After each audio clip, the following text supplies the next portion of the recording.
Admiral Sarah Chen sat in her command chair aboard the TDFS Indomitable, reviewing supply reports with barely contained boredom. 3 years had passed since humanity joined the Galactic Council, and most of that time involved endless patrols through empty space. The other species seemed content to let humans handle the boring security work while they conducted their trade and politics. The alarm shattered the quiet routine. "Admiral, we're receiving a distress signal," Lieutenant Torres called out from communications. His voice carried an edge that made Chen sit up straight. Torres had served in the Mars conflict. He didn't panic easily. "Put it through," Chen ordered. Static filled the bridge, then a voice broke through. It sounded like someone from the Centaurian species, their words broken by interference. "Harmony's rest. Under attack. Crash raiders. They're taking everyone. Please, anyone." The message cut off. Chen felt ice form in her stomach. The Kresh, she had read about them in the council files. Pirates and slavers who had terrorized the galaxy for 3 centuries. The council knew about them but always looked the other way. "Too dangerous to fight," they said. "Not worth the cost." "Get me everything on that station," Chen said. "Location, population, and how fast we can get there." Commander Marcus Webb appeared at her side. The big man had scars on his face from his days as a Marine. He looked at the tactical display and whistled low. "Harmony's Rest, trading station in the neutral zone. Population of about 2,000, maybe more with ships docked. Biometric data coming through now," Torres said. His face went pale as he read the screen. "Admiral, there are 23 human signatures on that station. Civilian merchant crew from the freighter Golden Dawn." The bridge went silent. Every person present knew what that meant. Humans were on that station. Their people. And the Kresh had them. Chen stood up. "How long until we can reach them?" 14 hours if we push the engines," the navigation officer replied. "But Admiral, we should wait for council authorization. The treaty says—" "I know what the treaty says," Chen cut him off. She walked to the main view screen, staring at the stars. Behind her, she heard Webb breathing steadily, waiting. The crew was watching her, waiting for her decision. She thought about the treaty, about the rules, about how the council would complain and file protests. Then she thought about 23 humans in the hands of slavers. She thought about the other beings on that station, terrified and helpless. Earth had taught humanity many lessons. One of the most important was simple. When someone calls for help, you answer. "Battle stations," Chen said quietly. "All ships in the battle group prepare for immediate jump to FTL. We're going to get our people back." "The council fleet won't arrive for 6 days," Webb said. It wasn't a protest. He was just stating facts. "Then I guess we'll have to handle this ourselves," Chen replied. She turned to face her crew. "I won't lie to you. The Kresh are dangerous. They're bigger than most species, and they don't follow any rules of war. But they've never fought humans before. They don't know what we're capable of when someone threatens our own." She saw heads nodding around the bridge. These men and women had all come from Earth, a planet that tried to kill them every day. Earthquakes, hurricanes, diseases, predators. Earth had thrown everything at humanity. And humanity had survived by refusing to leave anyone behind. "Send a message to the council," Chen continued. "Tell them we're responding to a distress call. Tell them we'll have a full report when we're done. And tell them—" She paused, choosing her words carefully. "Tell them that humanity takes care of its own." The ship hummed as the engines powered up. Chen felt the familiar sensation of FTL preparation. Around her, the crew moved with practiced efficiency. Weapons were checked. Marines prepared their equipment. Medical bays cleared space for casualties. Dr. Velara entered the bridge. The Centaurian woman looked worried. "Admiral, I must protest this action. The Kresh are extremely dangerous. My people have learned to avoid them. Perhaps we should wait for—" "Doctor," Chen interrupted gently. "On Earth we have a saying.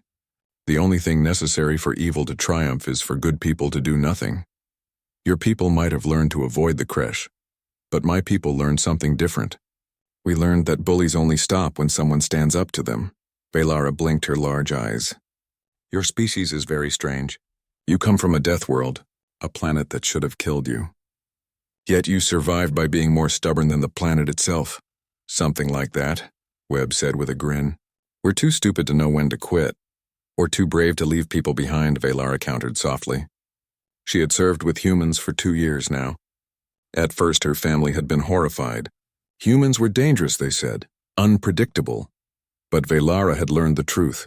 Humans were dangerous, yes, but they were dangerous to the right people. 5 minutes to jump, navigation called out. Chen pulled up the files on the creche. They were a warrior species, larger and stronger than most of the council races. They used their size to intimidate, their weapons to terrify. They had raided hundreds of worlds, and the council had never seriously tried to stop them. That was about to change. "All ships report ready, Admiral," Torres said. Chen looked at her fleet on the display. 3 cruisers, 6 destroyers, a dozen smaller corvettes. Not a massive force, but well-trained, well-equipped, and most importantly, angry. "Before we jump," Chen said, activating the ship-wide communication, "I want everyone to understand something. The creche think they can take whoever they want. They think nobody will stop them. They're wrong. In 14 hours, we're going to show them what happens when you threaten humanity. We're going to show them what Deathworlders do when you touch their people." She paused, letting her words sink in. "We're not just fighting for the humans on that station. We're fighting for every single person the creche have taken, every family they've destroyed, every life they've ruined. Today the creche learn a hard lesson. Today they learn that Earth remembers its children." The crew cheered. It wasn't a polite sound. It was the sound of predators preparing to hunt. "Jump," Chen ordered. The stars stretched and bent as the Indomitable leaped into faster-than-light travel. Behind it, the rest of the battle group followed. They were heading into unknown danger, against an enemy that had never been defeated. But they were humans, and humans had spent their entire existence fighting against impossible odds. 14 hours. That's all the time the creche had left to enjoy their victory. Then the Deathworlders would arrive and fury would come with them. The human fleet dropped out of FTL at the edge of the system. Chen had ordered a silent approach, running with minimal power signatures. Old hunter's instinct from Earth: don't let your prey know you're coming. Visual on Harmony's Rest, the sensor officer reported. The main screen showed the trading station. It looked like a small city floating in space with docking rings and habitat modules spreading out like flower petals. But something was wrong. Sections were dark. Hull breaches vented atmosphere into the void, and surrounding the station like sharks around wounded prey were 12 creche ships. "Those bastards," Webb muttered. Even from this distance they could see the creche vessels. They were ugly things, built for intimidation rather than elegance. Spikes and sharp angles covered their hulls. "Scan complete," sensors reported. 12 creche vessels. 4 are slave carriers. The others are raiders and 1 command ship. They're loading prisoners onto the carriers now. Chen's jaw tightened. How many life signs on the station? 847. Down from the original 2,000. The officer's voice was quiet. "They've already taken the rest." A heavy silence filled the bridge.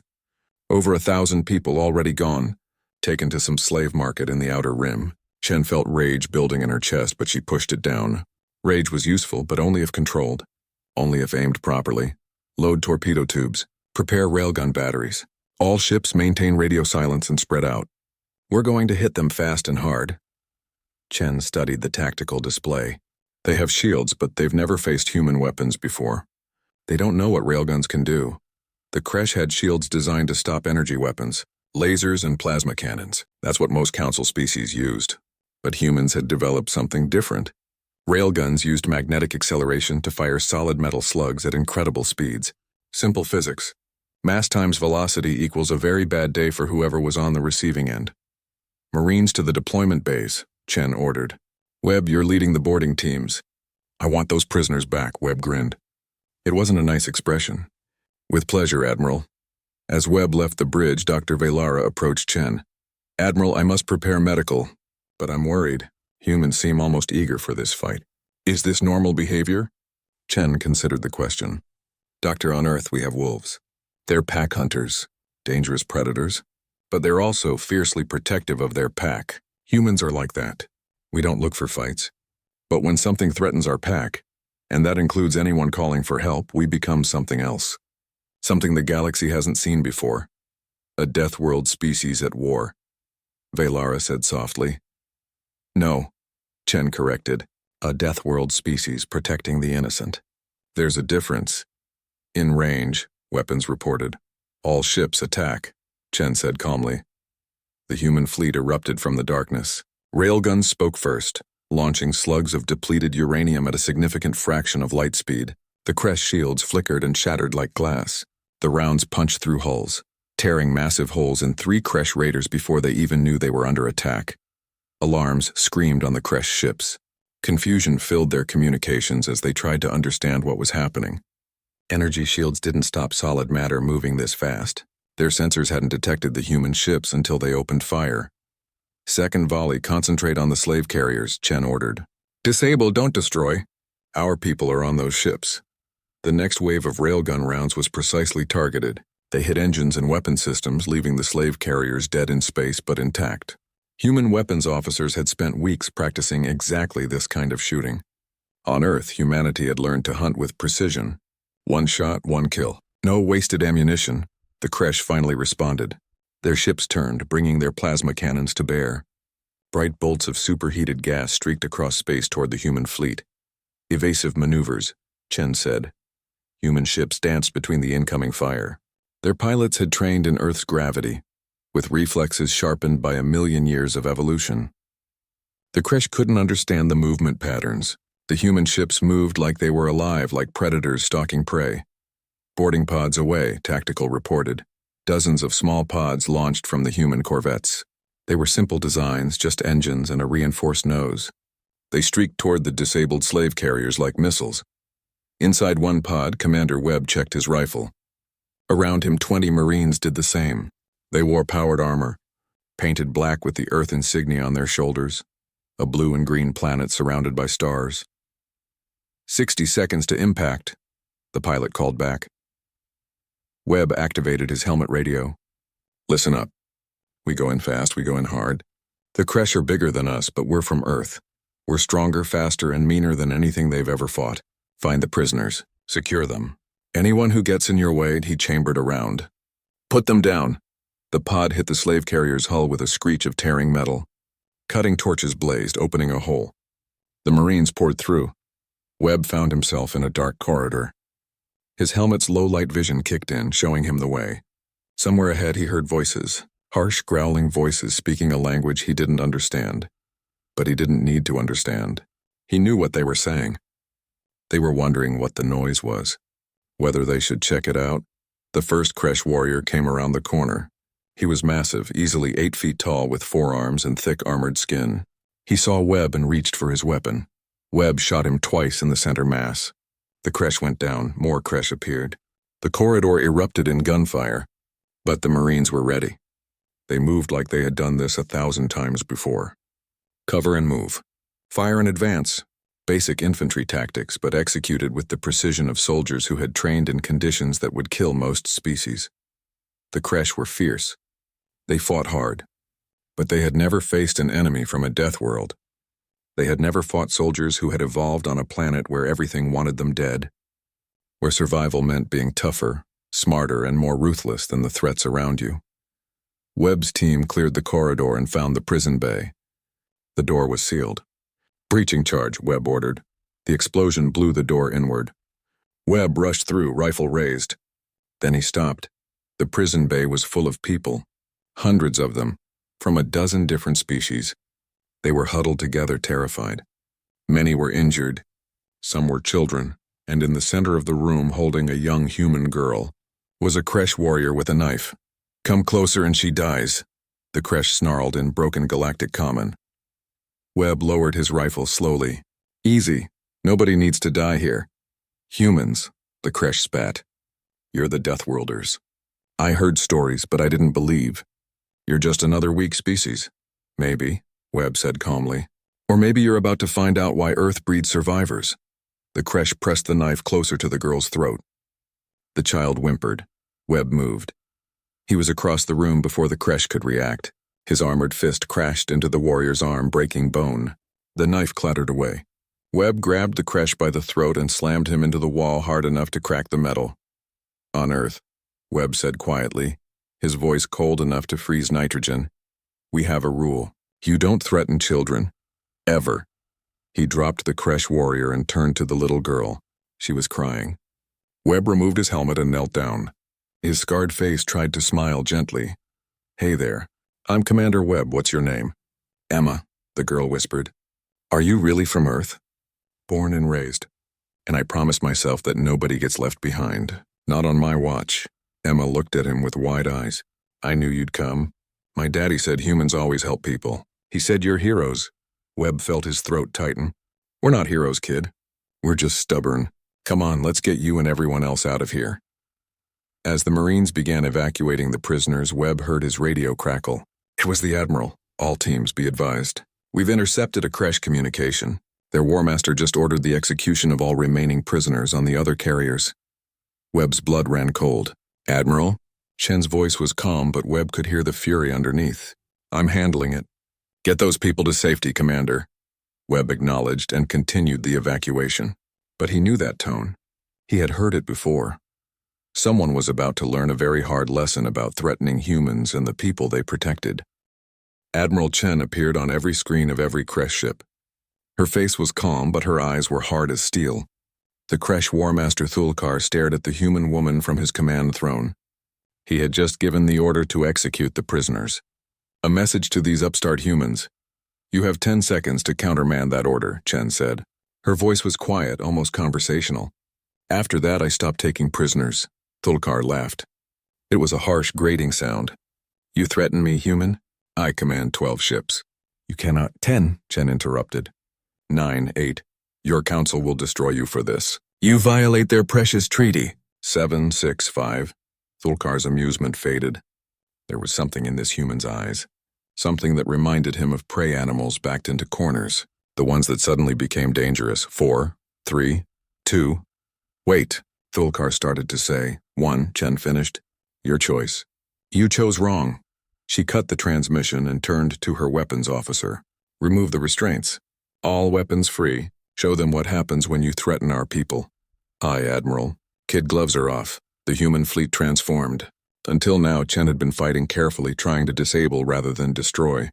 No longer. The Kresh had made their choice. EMP torpedoes full spread, Chen ordered. Dozens of missiles launched from the human ships. The Kresh tried to shoot them down, but the torpedoes were too fast, too agile. They impacted against Kresh hulls and detonated. Electromagnetic pulses washed over the Kresh vessels. Every electronic system fried instantly. Shields died. Weapons went offline. Life support flickered. The Kresh ships went dark, floating helplessly in space. Precision railgun strikes, Chen continued. Target their weapon systems and engines. Leave life support intact. The human gunners went to work. Each shot was carefully calculated. Railgun rounds slammed into weapon mounts, destroying them. Engines exploded. Within minutes, the Kresh fleet was crippled, but the crews were alive. Alive to face justice. On the command ship, Thulkar screamed orders into dead communication systems. Emergency power kicked in, giving him minimal control. He watched human boarding pods strike his ship like arrows finding their mark. All warriors repel boarders, he roared, but his warriors had never faced humans before. They were about to learn why Deathworld species were different. The Marines breached the command ship with brutal efficiency. The Kresh fought back with their superior size and strength. In any fair fight, they would have won. But humans didn't believe in fair fights. Fair fights got you killed on Earth. The Marines used tactics born from hunting Earth's most dangerous predators. They worked in teams, covering angles, using suppressing fire. When a Kresh warrior charged with his massive strength, 2 Marines would pin him down while a third disarmed him. One Kresh managed to grab a Marine, lifting him off the ground. The warrior roared in triumph. The Marine headbutted him. The armored helmet cracked the Kresh's skull plate. As the warrior stumbled back, the Marine drew his combat knife and put him down. Contact front, a squad leader called. Multiple hostiles. We got this, came the reply. The Marines advanced through the ship like a machine. They had trained for this. Every corridor on the ship was a potential kill zone, but humans had learned to fight in close quarters thousands of years ago. Cave warfare, urban combat, shipboarding, different names, same principle. Control the space, control the fight. The Kresh began to retreat. For the first time in their raiding history, they were the ones being hunted. Back on the Indomitable, Dr. Velara worked frantically in the medical bay. The first rescued prisoners were arriving. She had prepared for human casualties, but she hadn't expected this. A young Centaurian woman, barely older than a child, clutched Velara's arm. They came for us, she whispered in shock. The humans came. They fought through everything. One of their soldiers got shot protecting me. He just stood there and took the hit so I wouldn't get hurt. That's what they do, Velara said softly, treating the woman's injuries. They protect people, even at cost to themselves. An elderly Arkesh male was brought in on a stretcher. He had been beaten by the Kresh. I've lived 80 cycles, he told Velara. I've seen many species, but I never saw anyone fight like the humans. They were angry, yes. Furious even, but it was controlled. Focused. They fought like they had done this 1,000 times. They come from Earth, Velara explained, scanning him for internal injuries. Every day on Earth is a fight for survival. They evolved doing this. More prisoners came through. Each had a story. The humans who had breached doors under fire. The pilots who had flown impossible maneuvers to protect the evacuation shuttles. The Marine who had given his oxygen tank to an alien child when the station's life support failed. One story kept repeating. A Kresh ship had tried to ram Harmony's Rest, trying to destroy the station out of spite. A human corvette had intercepted it. The captain had ordered his crew to evacuate, then piloted the ship himself into the Kresh vessel. Both ships were destroyed. The captain's last transmission had been simple. Not today. Not on my watch. Velara felt tears in her eyes. She had been afraid of humans when she first served with them. Her people had warned her. Deathworlders were dangerous, they said. Unpredictable, violent. They were right. Humans were all those things. But they were dangerous to those who preyed on the weak. They were violent toward those who hurt innocents. And they were unpredictable only to those who didn't understand them. Once you understood that humans would always protect those who couldn't protect themselves, they became very predictable indeed.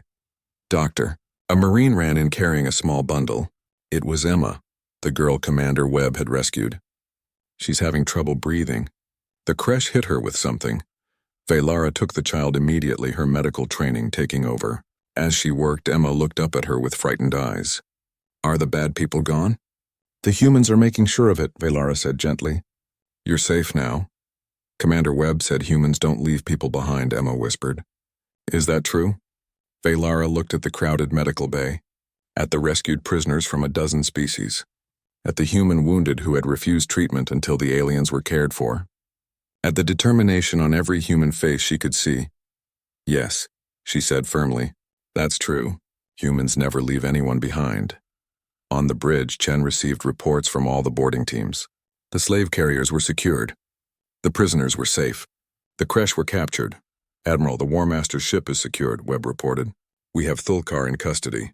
He's demanding to speak with you. Bring him to the brig, Chen said. I'll deal with him shortly. What are our casualties? Webb's voice was heavy. 3 dead, 17 wounded. Captain Morrison went down with his ship, stopping that ramming attempt. Chen closed her eyes briefly. 3 humans dead. 3 people who had families waiting at home. 3 lives spent to save strangers. The cost of doing what was right was always paid in blood. See that their families are notified personally, Chen said quietly. And make sure they know their loved ones died heroes. They saved thousands. Yes, ma'am. Chen looked at the tactical display. The Kresh fleet was destroyed. Harmony's Rest was secured. Nearly 1,000 people had been saved. But the real battle was just beginning. Admiral, Torres said nervously, we're receiving a transmission from the Galactic Council. They're demanding we stand down immediately. They say we violated the Treaty of Celestial Peace. They're threatening sanctions. Of course they were. The Council was probably panicking right now. A human fleet had just destroyed 12 Kresh ships without authorization. The politicians would be terrified of what this meant. Tell the Council we'll send a full report, Chen said, and tell them we found something interesting in the Kresh databases. Evidence of Council corruption. Evidence that certain officials have been taking bribes to ignore the slave trade. Torres's eyes went wide. Admiral, that's going to cause a political firestorm. Good, Chen said coldly. Maybe it's time for a fire. Maybe it's time the Council remembered what it was supposed to stand for. She stood up and straightened her uniform. Commander Webb prepped the War Master for interrogation. I have some questions for him. And get me a secure line to Earth Command. I need to update them on the situation. As the crew jumped to follow her orders, Chen looked out at the stars. Somewhere out there the Council was gathering. They would be angry. They would demand explanations. They would threaten consequences.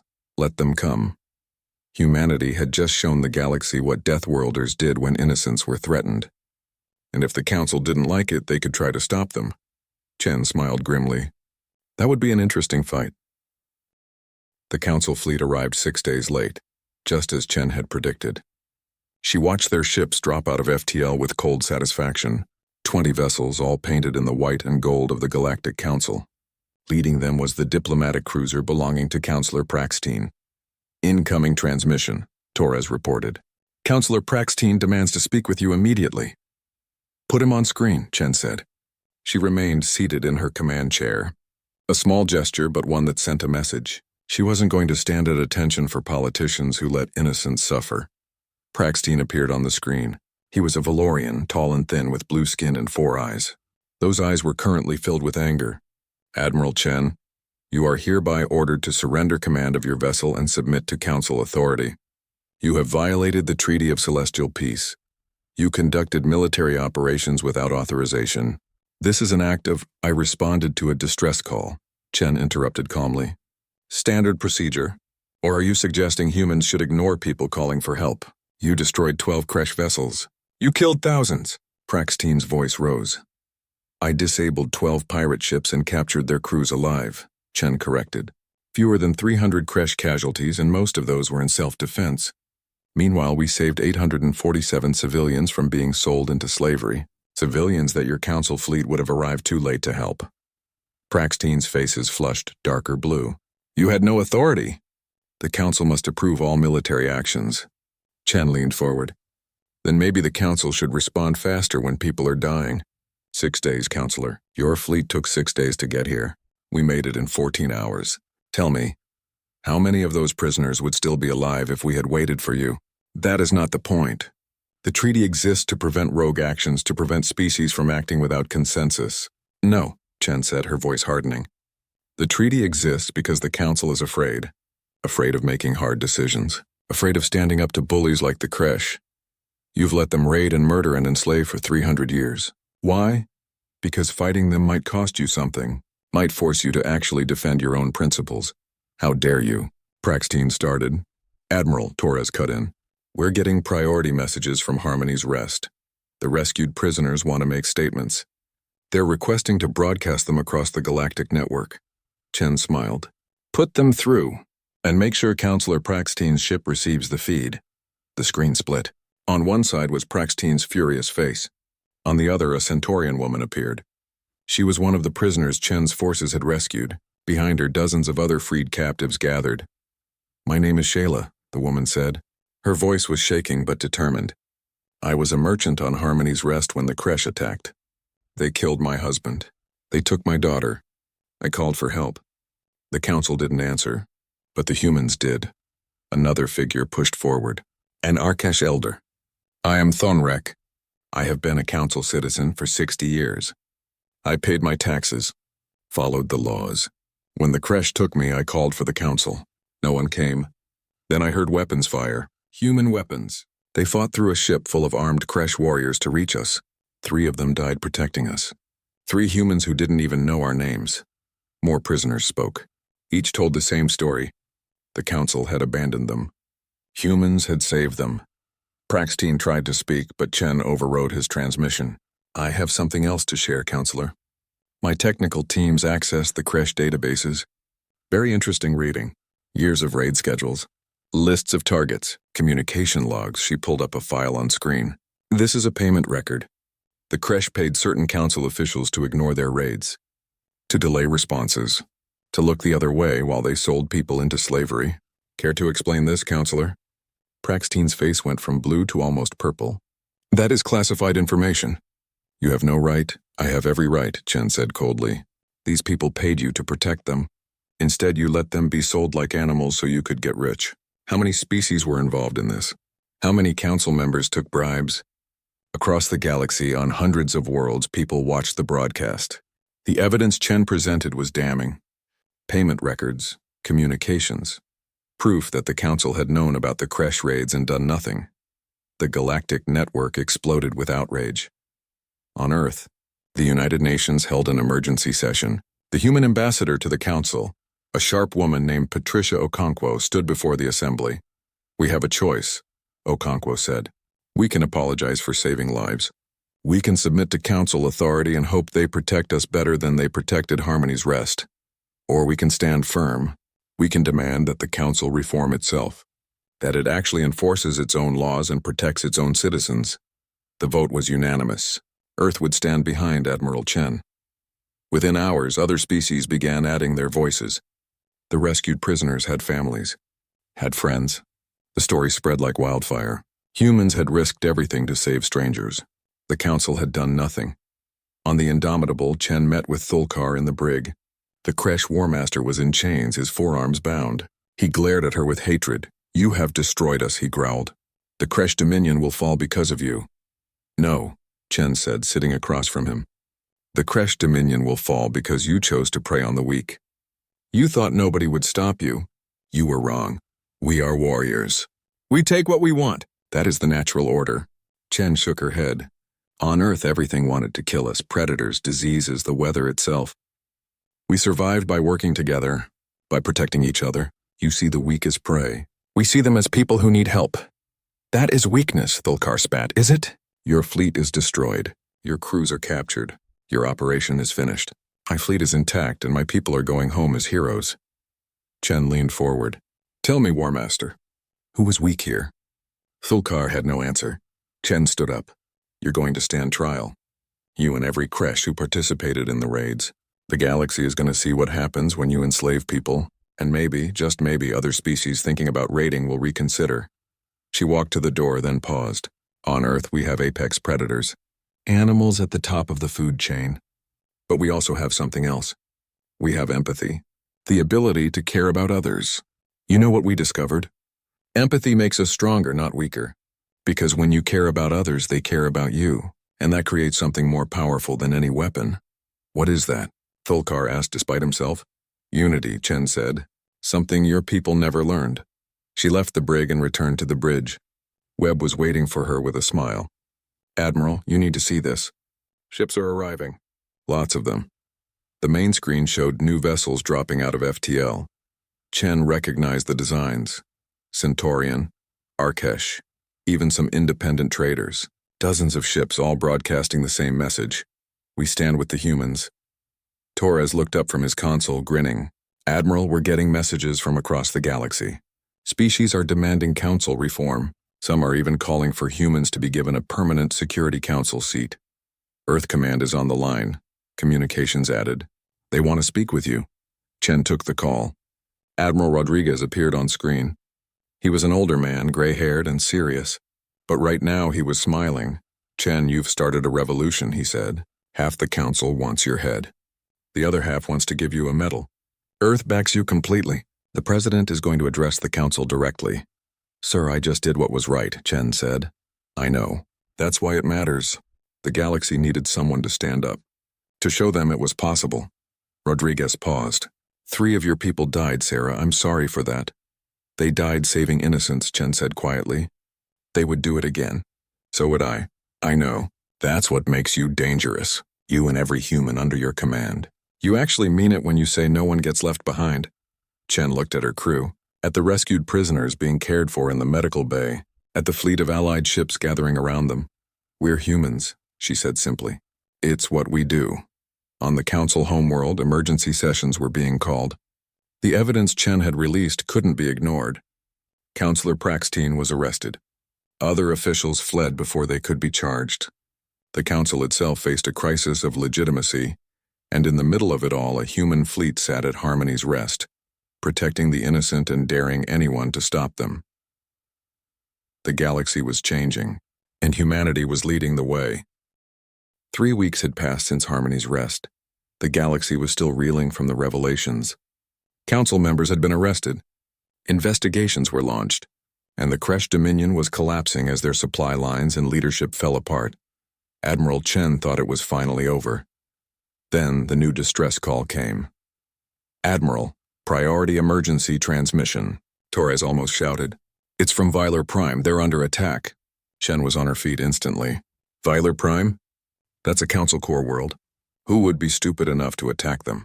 The answer came as the transmission cleared. On screen, a Viler official appeared, his face bruised and bleeding. Behind him, buildings burned. This is Viler Prime to any Council forces. We are under massive attack. The Kresh have sent their entire remaining fleet. They're destroying everything. Orbital bombardment has begun. Council defense forces were overwhelmed. We need immediate assistance, please, anyone. The transmission cut off. Chen felt ice in her veins. Viler Prime was home to 12 million people. Farmers and artists, scientists and teachers, peaceful people who had never hurt anyone. Get me tactical, she ordered. How many Kresh ships? The sensor officer's hands shook as he worked. Admiral, it's reading 50-plus Kresh vessels. Maybe more. They brought everything they had left. This isn't a raid. This is revenge. 50 ships. Chen's battle group had barely handled 12. 50 was impossible odds. How long until Council reinforcements arrive? Webb asked quietly. 4 days, Torres reported. Earth is scrambling a fleet, but they're even further out. 6 days minimum, 4 days. Viler Prime didn't have 4 days. They probably didn't have 4 hours. Chen closed her eyes. She saw the faces of the people she had saved at Harmony's Rest. Emma, the little girl who had believed humans would come. Shayla, who had lost her husband. Thonrek, the old Arkesh who had trusted in the Council. She opened her eyes. Set course for Viler Prime. Maximum speed. The bridge went silent. Webb stepped close to her. Sarah, it's a suicide mission. 50 ships against our battle group? We can't win. Then we'll lose, Chen said quietly. But we'll lose fighting. We'll lose buying time for those people to evacuate. We'll lose doing what humans do. Some of the crew have families, Webb said. It wasn't a protest. Just a fact, I know. That's why we're going to vote. Chen activated the ship-wide communication. All hands, this is the Admiral. We've received a distress call from Viler Prime. 12 million civilians are under attack by a Kresh revenge fleet. The odds are impossible. We're outgunned and outnumbered. I won't order anyone on a suicide mission. So we're voting. Should we go help those people even though we'll probably die trying? Or should we wait for reinforcements? She waited. The crew needed to make this choice themselves. The votes came in. Engineering, weapons, medical, marines, every single department. Torres looked up with tears in his eyes. Admiral, the vote is unanimous. Everyone says go. One of the junior engineers sent a message. He says, my kid asked me what humans stand for. I want to show him. Chen's throat tightened. All ships in battle group prepare for immediate jump. Someone get me Dr. Velara. The Centaurian doctor rushed to the bridge minutes later. Admiral, I heard. You're really going? We're really going, Chen confirmed. Doctor, I want you to take the rescued prisoners from Harmony's Rest and evacuate on a shuttle. Get them somewhere safe. There's no reason for you to— No, Velara interrupted. I'm staying. My people always taught me to fear humans. They said Deathworlders are dangerous. They were right. But dangerous doesn't mean evil. You're dangerous to those who hurt the innocent. I'm a doctor. My job is to save lives. If you're going to fight to protect 12 million people, then I'm going to be there to patch you up when you get hurt. Chen smiled. Thank you, Doctor. The fleet jumped to FTL. They arrived at Viler Prime 13 hours later. The scene was worse than Chen had imagined. The planet's surface was scarred with impact craters. Entire cities were burning. And in orbit, the Kresh fleet circled like vultures.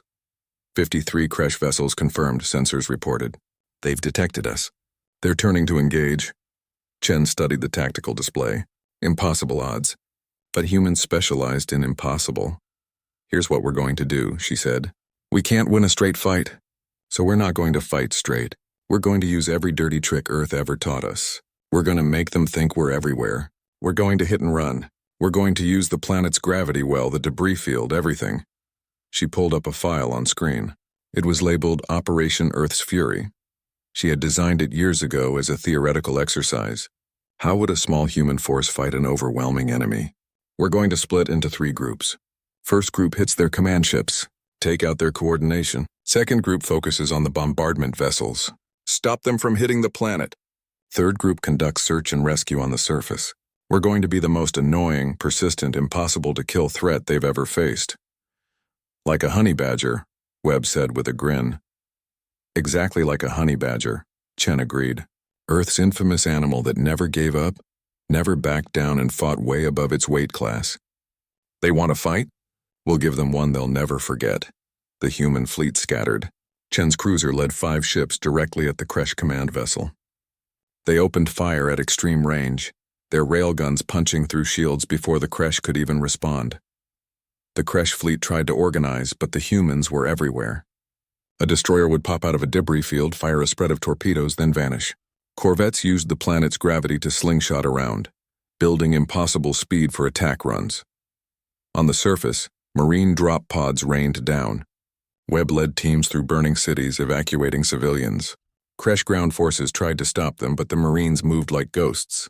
Here one moment, gone the next. Rescuing families and disappearing before the enemy could react. This is insane, a Viler official said as Webb's team pulled his family from a collapsing building.